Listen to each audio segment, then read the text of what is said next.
मित्रों नमस्कार। मेरे channel history lovers by Kumar Suresh पर आपका स्वागत है। आपको मैं अभिवादन करता हूं। मित्रों, आपका प्यार मेरे इस चैनल को मिल रहा है, इसकी मुझे बहुत खुशी है। मैं जब भी कोई वीडियो इतिहास के विषय पर बनाता हूं तो मेरी ये कोशिश रहती है कि उसमें ऐसे फैक्ट्स बताए जाएं जिनका कहीं ना कहीं कोई प्रमाण हो, प्रामाणिक इतिहास हो, और सिविल सेवा परीक्षा देने वाले बच्चे भी इन तथ्यों को बेखटके लिख सकें, और जब कोई हमसे पूछे तो हम इन तथ्यों का स्रोत भी बता सकें।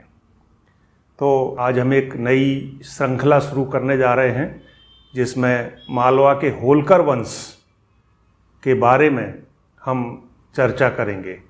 मित्रों, होलकर वंश से संबंधित जानकारी के लिए एक पुस्तक है। जॉन माल्कम नाम के एक अंग्रेज थे, उन्होंने 1823 में एक पुस्तक लिखी थी जिसका नाम था मेमोरीज ऑफ सेंट्रल इंडिया। इस पुस्तक में उन्होंने बड़े विस्तार से पूरे मध्य भारत के राजवंशों का और मुख्य घटनाओं का विवरण दिया है, और ये सारा विवरण खोज परख है। उन्होंने हर एक जो भी बात कही है उसको रिसर्च करके ही कहा है। तो इस पुस्तक से हम होलकर वंश के बारे में काफ़ी कुछ जानकारी प्राप्त कर सकते हैं, और मैंने अपने इस वीडियो में इसी पुस्तक के तथ्यों का उपयोग किया है। मित्रों, मालवा के होलकर वंश के 3 सदस्य ऐसे थे जो इतिहास में बड़े प्रसिद्ध हैं। सबसे पहले तो होलकर वंश के संस्थापक मल्हार राव होलकर जी, दूसरे उनकी बहू जिनको पूरे देश में और विदेशों में भी आदर के साथ याद किया जाता है, महारानी अहिल्याबाई होलकर। और तीसरी शख्सियत अंग्रेज़ों के दांत खट्टे करने वाले वीर महाराजा यशवंतराव होलकर। तो आज इस श्रृंखला के पहले वीडियो में मित्रों हम मल्हार राव होलकर की चर्चा करने जा रहे हैं। मित्रों, मल्हार राव होलकर का जन्म ईस्वी सन 1694 में पूना के पास एक छोटे से गांव हुल HULL हुल में हुआ था, और इसी के नाम पर उनका नाम होलकर या हुलकर पड़ गया। जब वो छोटे से थे, 5 साल के, तभी उनके पिताजी की मृत्यु हो गई, और उनकी माता इस नन्हे बालक को लेकर अपने मायके आ गईं। उनका मायका खानदेश में था, और वहाँ उनके भाई नारायण जी रहते थे। मल्हार राव होलकर को उनके मामा ने भेड़ें चराने का काम दे दिया।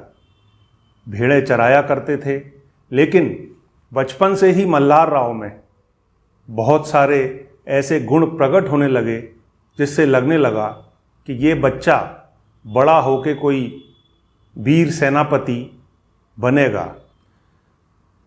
जब मल्हार राव केवल 16 साल के थे तभी वो एक मराठा सरदार के पास गए और उससे कहकर उसकी सेना में भर्ती हो गए।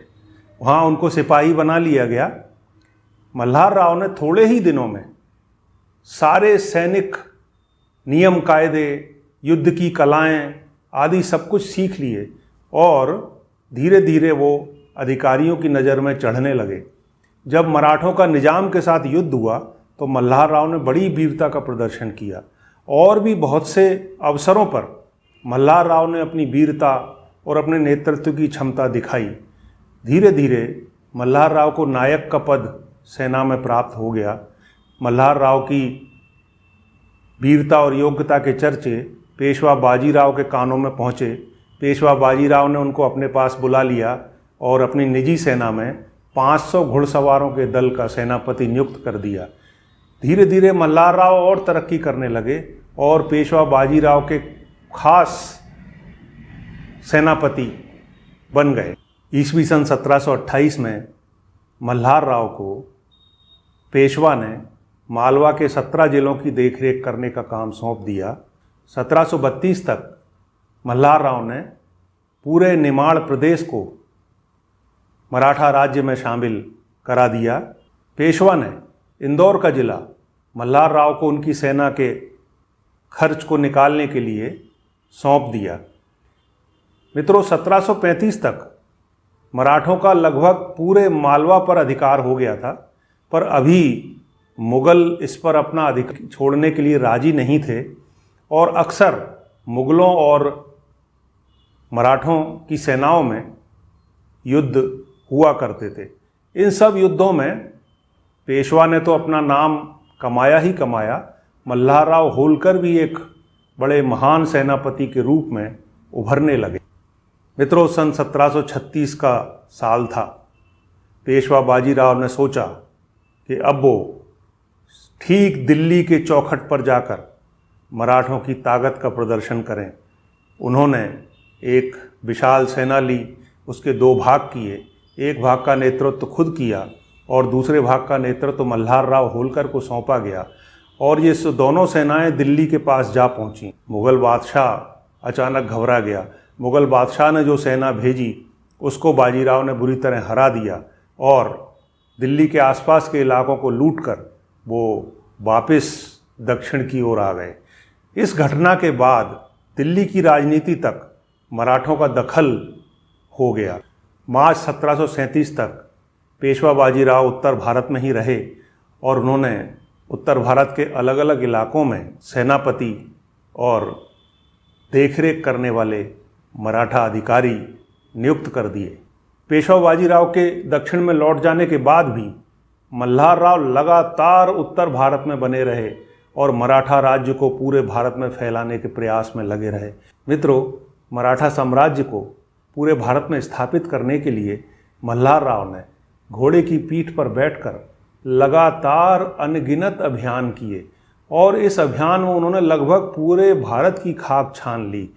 इतना परिश्रमी और इतना साहसी सेनापति मिलने से मराठा साम्राज्य की स्थापना बड़ी तेजी से पूरे भारत में होने लगी। मित्रों, मुगल साम्राज्य के वजीर थे सफदरजंग और वो अवध के नवाब भी थे। उन्होंने मल्हार राव होलकर से निवेदन किया कि रोहिले लखनऊ पर और अवध पर बार बार आक्रमण कर रहे हैं, तो मल्हार राव उनकी मदद करें। मल्हार राव के पास उस समय बड़ी कम सेना थी, लेकिन उन्होंने एक चतुराई भरी चाल चली। उन्होंने बहुत सारे बैलों के सींगों पर मसालें बांधी और रात में उन बैलों को इधर उधर दौड़ा दिया गया। बहुत सारी झाड़ियों में भी मसालें बांध दी गईं और इसके बाद जब रोहिलों ने सोचा कि ये चारों तरफ से बहुत बड़ी सेना ने उन्हें घेर लिया है, तभी उनके साथ जो छोटी सी सेना थी उसकी सहायता से उन्होंने रोहिलों के शिविर पर आक्रमण कर दिया। सारे रोहिले डर के मारे भाग खड़े हुए। इस घटना से सफदरजंग बहुत खुश हुए और सफदरजंग ने उनको काफ़ी इलाकों से कर वसूलने का अधिकार दे दिया। मित्रों, मल्हार राव की पत्नी का नाम गौतमा बाई था और उनके एकमात्र पुत्र खंडेराव का जन्म 1725 में हुआ। ये बच्चा शुरू से ही बड़ा क्रोधी और उद्दंड प्रवृत्ति का था, तो मल्हार राव इसके लिए चिंतित रहते थे। मल्हार राव ने इसका विवाह औरंगाबाद जिले के बीड तहसील के चौंट नामक गांव में रहने वाले मानकोजी सिंधिया की पुत्री से करवा दिया। यही पुत्री, यही बच्ची बाद में महान अहिल्याबाई के नाम से जगत में प्रसिद्ध हुई। मित्रों, 1754 का साल आ गया था। मल्हार राव होलकर एक अभियान के लिए राजपूताना गए हुए थे और वहीं से उन्होंने जाटों की राजधानी भरतपुर के पास बसे हुए कुंभेर के किले पर घेरा डाल दिया था।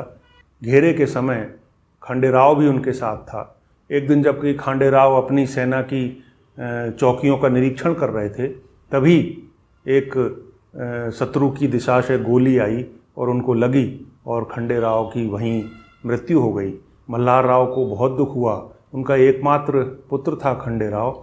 अहिल्याबाई भी वहीं पर थीं। अहिल्याबाई को भी बहुत दुख हुआ और उन्होंने सती होने की इच्छा प्रकट की, लेकिन मल्हार राव ने उन्हें तरह से समझा बुझाकर सती होने से रोका और कहा कि अब मेरा तुम ही सहारा हो, अब मैं तुम्हारे बिना और अब आगे मैं क्या करूँगा। इस तरह से अहिल्याबाई बहुत छोटी आयु में ही वैधव्य को प्राप्त हो गई। मित्रों, अफगानिस्तान के अमीर अहमद शाह अब्दाली ने सन 1752 से भारत पर आक्रमण करना शुरू कर दिए थे और धीरे धीरे बहुत सारे मुग़ल साम्राज्य के भागों को दबाना आरंभ कर दिया था। इधर मराठों ने भी अपने उद्योग से पूरे पंजाब पर अपना अधिकार कर लिया था और इस कारण अहमद शाह अब्दाली से उनका सीधे सीधे टकराव होने लगा था। इसी अब्दाली को रोकने के प्रयास में वीर दत्ताजी सिंधिया दिल्ली के बुराड़ी घाट पर युद्ध करते हुए वीरगति को प्राप्त हो गए और बाद में इसी घटना के कारण पानीपत का तीसरा युद्ध हुआ, जो 14 जनवरी 1761 को हुआ। इस भयानक युद्ध में बहुत विनाश हुआ और मराठों की बहुत से सरदार और सेना मारी गई। हालांकि ये है कि मराठों ने भी अपनी वीरता से अफ़गान सेना को बहुत हानि पहुंचाई, फिर भी उस दिन जीत जो थी वो अफ़गान सेना की हो गई। मित्रों, उस युद्ध में मल्हार राव जानते थे कि उनकी स्थिति अच्छी नहीं है, इसलिए थोड़े दिन और रुक के युद्ध करना चाहिए, पर उनकी सलाह नहीं मानी गई और जिस दिन युद्ध था उस दिन अकेले मल्हार राव ऐसे थे जो इस हार की दशा में भी अपनी बहुत सारी सेना को लेकर व्यवस्थित ढंग से वहाँ से निकलने में सफल रहे और वापस मध्य भारत में आ गए। मित्रों, मध्य भारत में आकर वो अपने राज्य को व्यवस्थित और संरक्षित करने में लगातार परिश्रम करते रहे और साथ ही मराठा राज्य के अभियानों में भी भाग लेते रहे। जब वो 76 साल के थे तभी भिंड के पास आलमपुर में उनकी अचानक मृत्यु हो गई और वहीं पर आलमपुर में ही उनकी एक छतरी बनवा दी गई, जो आज भी मौजूद है। मल्हार राव होलकर के बाद अहिल्याबाई के पुत्र मालेराव को होलकर साम्राज्य का राजा बनाया गया, पर मालेराव भी बहुत कम दिन जिए और होलकर साम्राज्य का पूरा भार देवी अहिल्याबाई को संभालना पड़ा। अहिल्याबाई की कहानी हम अगले वीडियो में सुनेंगे। आज हम मल्हार राव जी का पुण्य स्मरण करते हुए उन्हें आदरांजलि पेश करते हैं अपनी। मित्रों, मेरे चैनल को लाइक, शेयर और सब्सक्राइब ज़रूर कर दीजिए। अपना सपोर्ट करते रहिए। आपको बहुत बहुत धन्यवाद।